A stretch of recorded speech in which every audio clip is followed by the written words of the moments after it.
તો પહેલગામ આતંકી હુમલા બાદ લોકોમાં રોષ છે। આતંકી હુમલાના વિરોધમાં કપડવંજ આજે સજ્જડ બંધ છે। એપીએમસી અને વેપારી મંડળે આ બંધનું એલાન આપ્યું છે। કપડવંજના તમામ લોકો દ્વારા બંધને સમર્થન આપવામાં આવ્યું।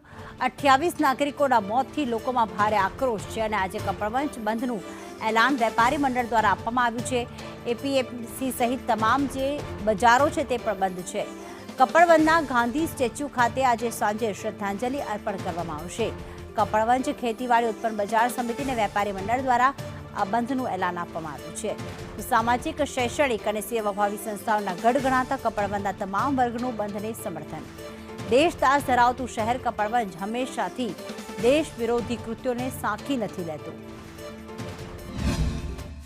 22/4/2025 જમ્મુ કાશ્મીરમાં આતંકવાદી હુમલા 27 નિર્દોષ લોકોની જાન ગઈ છે।